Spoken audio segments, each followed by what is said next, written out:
Welcome to Breakthrough Success. I am your host, Mark Roberti, founder of the Content Marketing Plaza, bringing you 3 new episodes each week where I and top-level guests teach you how to take your business to the next level and achieve your breakthrough. And before we jump into today's episode, let me ask you a quick question. How much would your life change if you could make 6 figures from your content? Imagine being able to quit your 9-to-5 job, do what you love for a living, and spend more time with your family. That's what we help our students do at the Content Marketing Plaza, an 8-week program that will help you build your way to 6 figures via your content. You can learn more about the Plaza by heading over to contentmarketingplaza.com, which will be in the show notes. All right, let's jump right back into the episode. All of us, we do want to achieve our breakthrough, but we have to approach our work with the right mindset. We have to know what kind of effort goes into achieving our breakthrough, achieving our big goal, building a successful business, being the entrepreneur. So that's what we're going to focus on. How do we develop this mindset, and how do we hustle and grind our way towards the success that we're envisioning for ourselves? And today's guest is going to be talking with us about this topic. He is the content coordinator at the Shark Group and a hustler who is currently touring the nation to publicly speak at colleges and universities. He aligned himself with the right people and capitalized on the opportunities that were once dreams. While in the nightlife industry across the New York metro area, he and his team worked with multi-award-winning artists such as 50 Cent, Fetty Wap, Jadakiss, Lloyd Banks, Fat Joe, Ja Rule, and many more. Most of those who, honestly, I'm more of a pop guy, but those are really big artists. So today's guest for episode 282 of the Breakthrough Success Podcast is none other than Matt LeBris. Matt, it is such a pleasure to have you on the show. Thank you for having me, brother. I'm excited. Matt, I'm really happy to have you on the show. And for background, Matt and I actually met at one of Damon John's book signings. So it's great to be interviewing you again, Matt, getting to talk with you again. So I really look forward to diving into the mindset, the hustle, everything that it takes to achieve success. But before we do that, I wonder if you can give us some background in what first attracted you to entrepreneurship and what that story looks like. So, I mean, I could tell you a story from way back. I never knew that I had this entrepreneurial gene inside of me, but I remember going back to maybe I was 10 or 11, 12 years old. I would hang out with a bunch of people that I lived on the same street with, and we wanted to start a restaurant. And this restaurant entailed us to essentially steal from our parents' cabinets and fridges, and we would legit sell their groceries. That is a very true story. But yeah, it goes that far back. It definitely does. I mean, that's really interesting. I feel like a lot of entrepreneurs, you either hear that they went into college, they graduated, they weren't satisfied with their job and they quit, or it's like Matt's story where it's like he was very young trying to find whatever he could to sell parents' groceries, for instance. I mean, it's really interesting about the mindset. I mean, you can develop it at different times in your life, but the mindset really remains the same. That level of persistence when you there are other people around you who have jobs, they feel like they're more safe. So I'm wondering, Matt, if you could share with us what it's like to have that entrepreneurial mindset, because I know that you mentioned just now that you started very young. You also, you're the content coordination at the Shark Group. So can you just share with us, like, how exactly do we get to develop that mindset of being an entrepreneur? Yeah, 100%. So the thing that I want to just point out is that it's a different breed, right? Like, entrepreneurs are a different breed. Not everyone is an entrepreneur, and that's totally fine. To each their own. Some people would prefer to be an entrepreneur within a company. So I don't necessarily think that you can create the mindset to become an entrepreneur. I think that you're born with it, right? That's the best way to put it. It's just like, you can, follow Gary Vee and follow Grant Cardone, follow Damon John, and just consume content. But at the end of the day, if you don't have that burning passion inside of you to pursue, a dream or whatever the case is in terms of actually creating your own business, like, it's totally okay. And you mentioned that burning desire, obviously a key element for the entrepreneurial mindset. One of the things I want to explore a little bit more of that burning desire. Some people, they feel like they have that burning desire, but money gets in the way. That's where you see people getting a job, and maybe some cases they give up on that desire, or other cases they just find it really hard to balance that job and the burning desire. So I'm wondering if you can talk a little bit about maintaining that burning desire even when outside circumstances get tough, or if you feel like regardless of that kind of stuff, like you should just have the burning desire no matter what for it to be truly a burning desire. Yeah, so at the end of the day, we're in this thing called life, right? We're all in this thing called life, and life has some things that you just have to do. Paying bills is one of them, right? And if you live in a place like New York or LA or Miami or Chicago, actually anywhere, you're going to have these bills to pay. Some might be more expensive than others. So I totally understand the whole getting a job thing and having that secure income. I actually recommend that, right? I'm 25 years old and I was blessed with the opportunity to make money for a good portion of my adulthood. But at the end of the day, it's like, you know, and the whole point you're getting at is like, don't lose that passion, don't lose that dream just because you have a job. And it's hard, right? Like I can tell you, I work Monday through Saturday for Damon, but I can't lose track of my dream. And, you know, as humans, we're going to go through our ups and downs. All we ever hear about right now is the riches, right? If you go on Instagram, you're seeing everyone's highlight reel. But at the end of the day, there's also that rags story. So that rags to riches does exist. I can't sit here and say that I don't go through my ups and downs. I was literally, it's so funny. I was in Europe for 15 days this summer. I came back. I was on such a high for 2 straight months. And then when that 3rd month hit, I was like, wait, where did my high go? You know, so like, I don't think there's this perfect formula for maintaining a high. But what I can recommend is like, if you do want to keep momentum, and this is something so simple that works for me, is just continue to take action.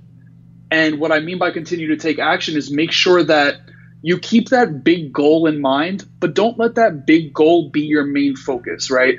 I'm super, super big on focusing on the small wins, because those small wins combined over time and create that big win, that big goal. So that's the best way that I can describe maintaining that, you know, that mindset or that high, or, you know, that driving passion. So if you are working a 9 to 5 or a 10 to 6, whatever the case is, you're working Monday through Friday, make sure you have a couple small things you can do when you get home. And trust me, I know it's tough. You might have an hour commute into a city, or, you know, whatever the case is, it's definitely tough, but just lining up a couple small actionable things that you can actually get done after work or before work, it makes all the difference.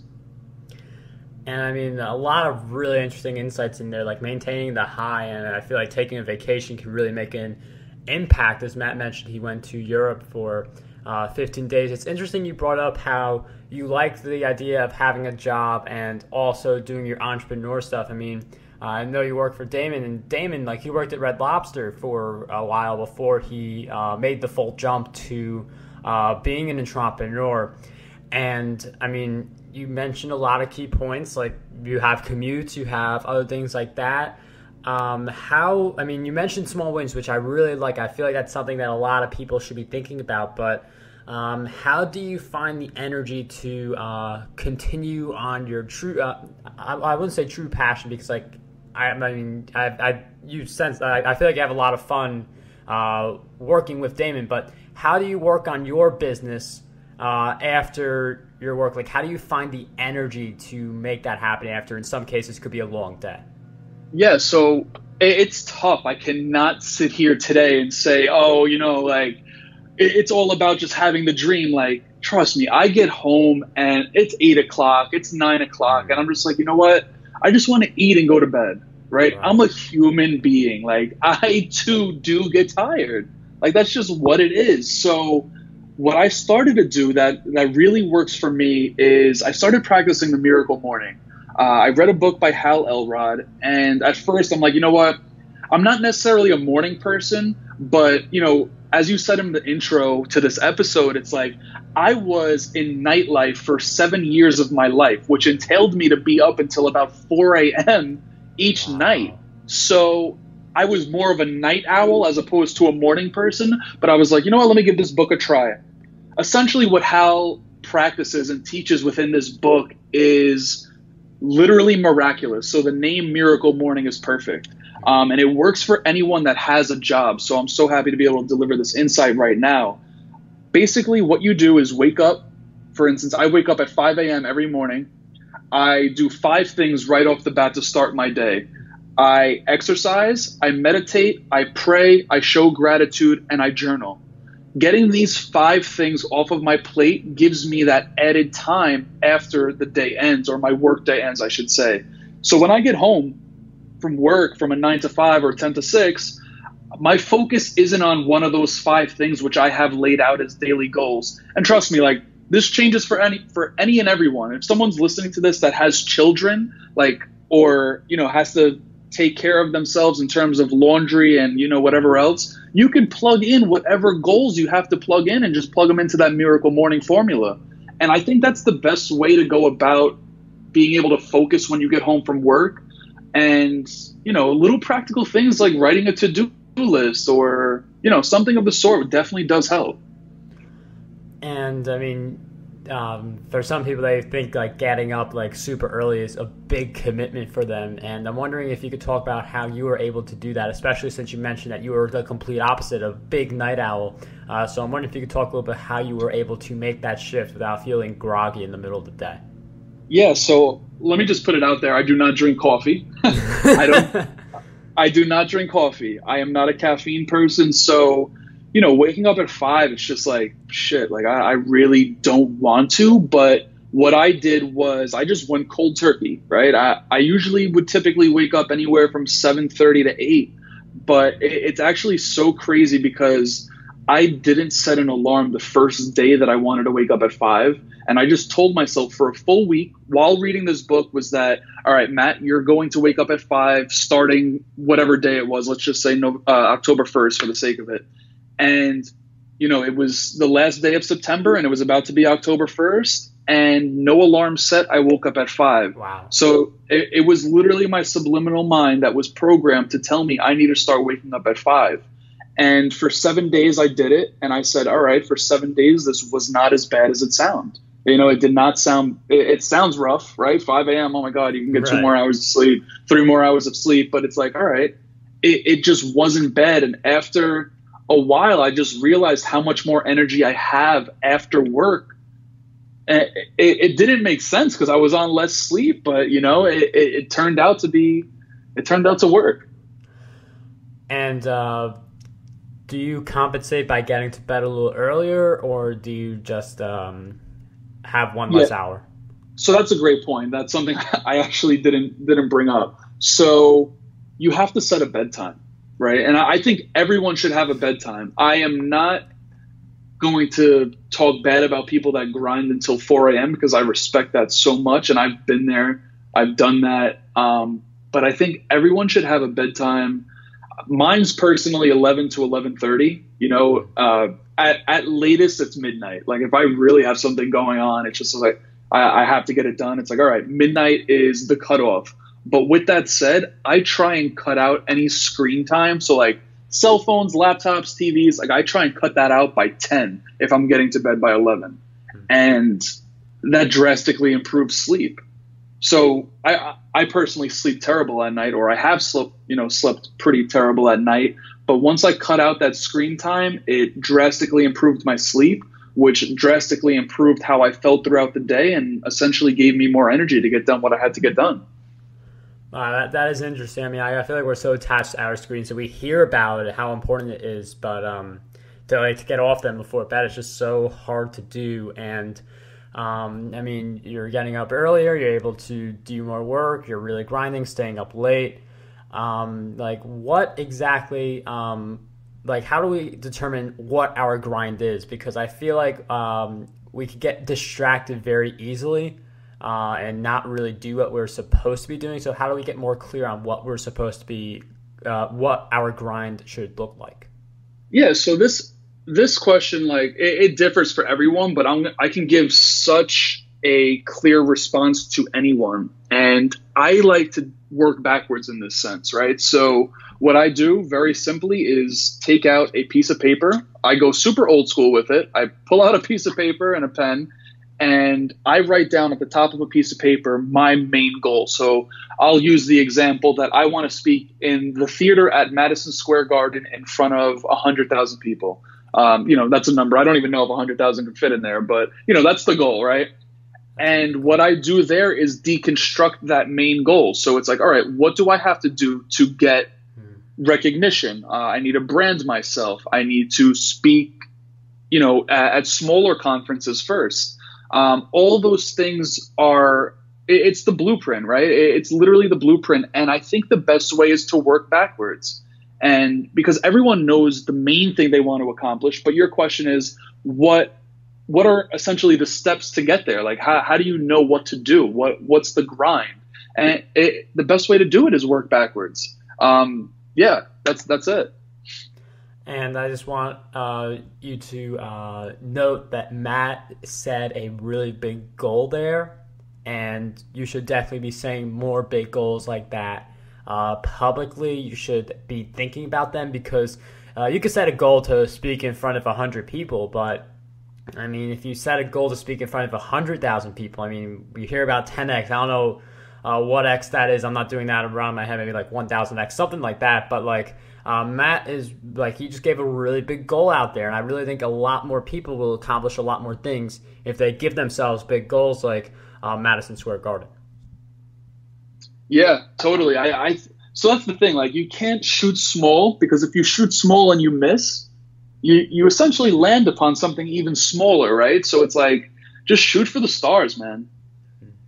Yeah, I agree. And I was at Podcast Movement in summer, and I got to speak with Victor Minash, who was a guest on Breakthrough Success. And one of the things he said is, if you think small, like you tend to stay small, something like that. So it's good to really expand those goals and challenge yourself as what is possible. And I mean, for you to say, Matt, a big goal like that, I mean, like, again, like, kudos to you for having a big goal like that. But how did you get to the point where you're able to say these big goals, and obviously, like, creating the blueprint, putting in the work, but how do you say these big goals and set these big goals for yourself instead of settling for something smaller? How does that triggered? So there's a couple things there. The first, I want to say it's because I know what I deserve. And that kind of sounds selfish, but I just know what I want out of life. And I think what essentially got me to the point of knowing what I want was failing and succeeding, right? Because I failed a whole bunch of times, and I've succeeded, a good amount of times too. And it's still an ongoing process. I'm generally young, so I hope I fail and succeed a lot more. But yeah, I knew what I wanted.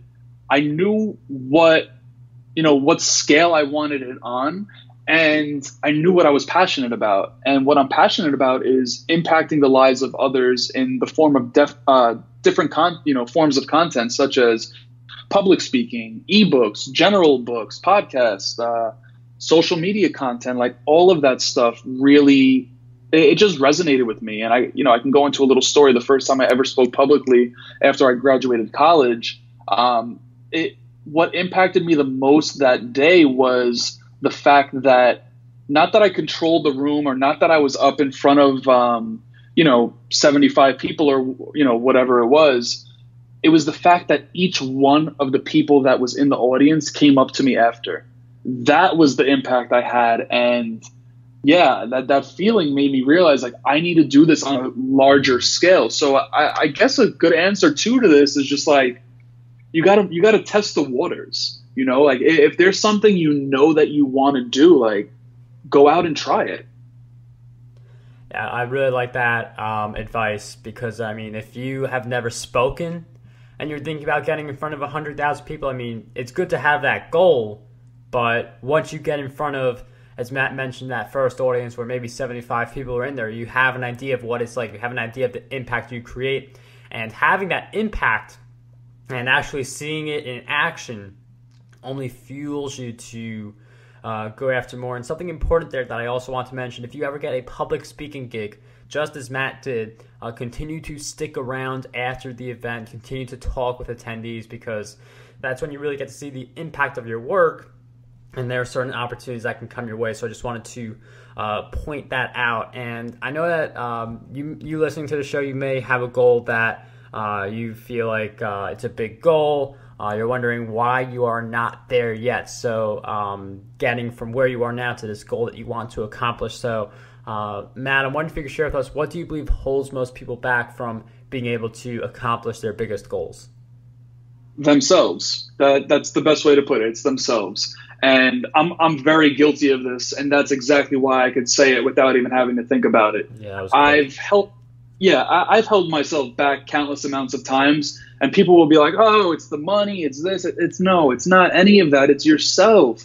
You have limiting beliefs, And yeah, sure, it comes down to confidence and whatnot, but it's like you can't build confidence without trying. I was literally out with a friend of mine, and she was just like, I don't know how to put out an ebook. It's like, but you haven't tried to put out an ebook. It's crazy. There's just, the best way to put it is that there is no more secret to success. There's no more secret to anything. Like, all of the answers are out there. It's whether or not you're going to put in the time to find it. A lot of interesting insights, because I feel like we have so much information where you can just look up. I mean, that's what I did for my Twitter audience. I did a lot of research. Of course, I invested in some tools, but they were very low price tools to get to where it is now. But even then, you can do that manually on Twitter, which is what I did for a while to grow my audience. But the reason I'm bringing that up is because that's an example of something where some people would say it's a really impossible goal because they don't know how to do it, but you can do that research to figure it out. And Matt could have come up with answer like money or lack of time or something like that, but I think it really does boil down to ourselves, and it's important for us to not blame any outside factors. We can just, if it's time, you can just delegate things. If it's money, go out and make more. I feel like at the end, it really does boil down to ourselves, and it's no surprise that Matt came up with that answer so quickly.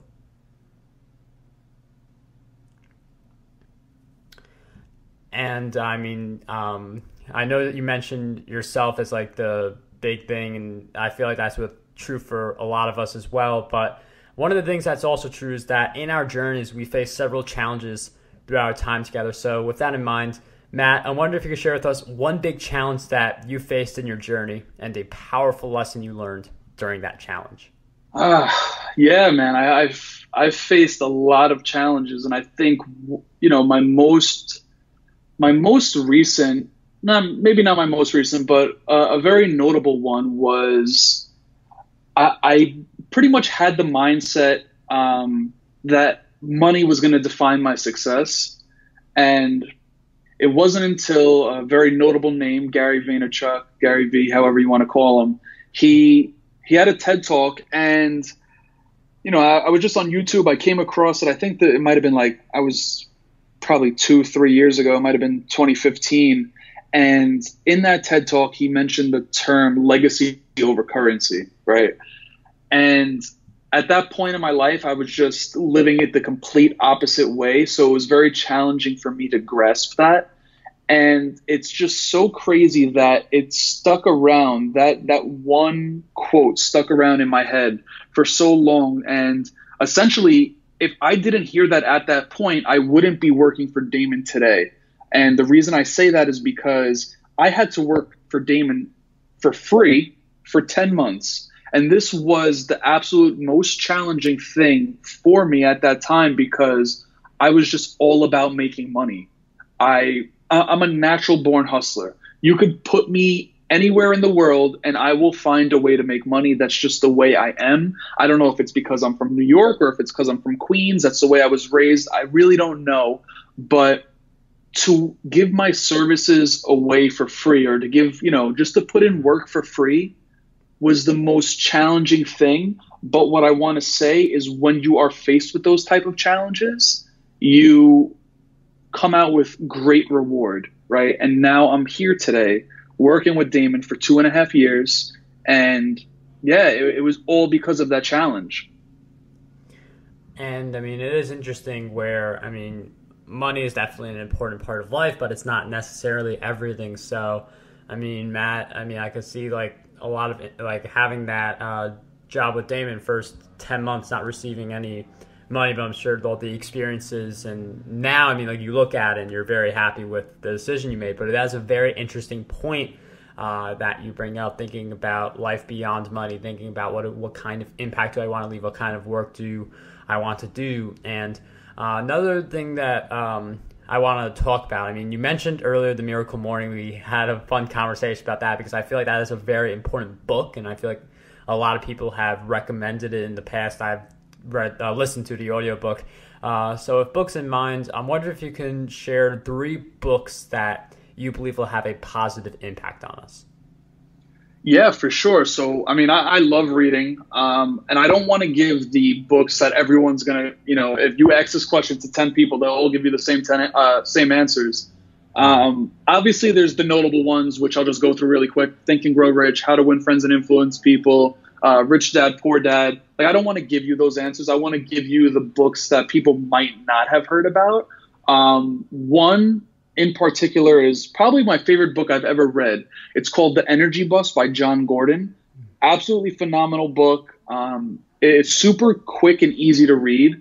Another one that's super quick and easy to read, which kind of drastically changed my life as well, is called Who Moved My Cheese? These are super short books that really get the point across real quick with no fluff.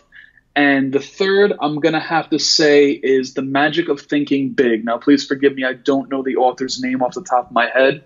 But this book is 300 pages with jam-packed information and insight that is applicable to everyone. And yeah, those 3 are very, very good books. Matt, thank you for sharing those great book recommendations. We'll throw those in the show notes, marketbreak.com/E282.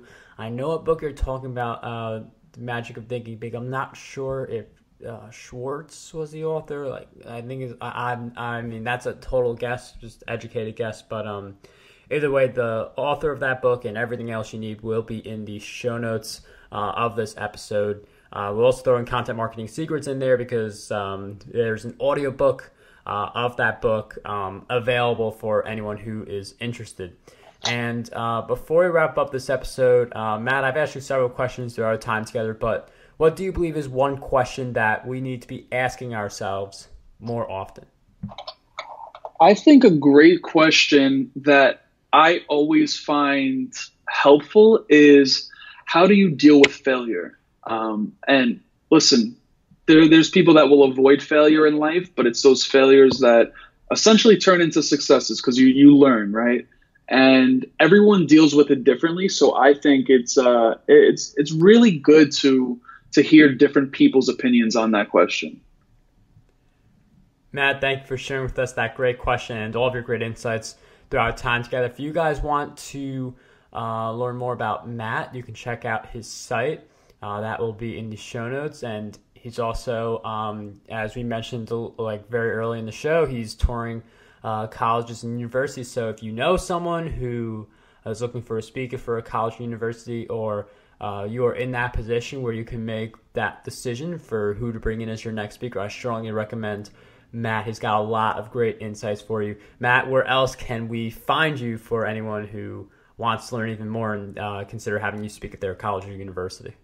For sure. I'm very grateful you mentioned my site. So my site's mattlebris.com. You can find me on Instagram and Twitter at MATT_LEBRIS. And I'm also on Facebook and LinkedIn, just Matt LeBris. Matt, thank you so much for sharing all of your great insights with us today. It was such a pleasure to have you on Breakthrough Success. Mark, thank you, brother. I appreciate you having me. Very grateful for the opportunity. Want to dominate the podcasting industry? Now you can with your free copy of my book, Podcast Domination. You'll learn how to launch, grow, and monetize your very own show. And whether you are a beginner or an expert, this book has a lot of golden nuggets for you. We'll cover the cost of producing this book. All we ask is that you cover the shipping. To get your copy, head over to markgabberty.com/PD.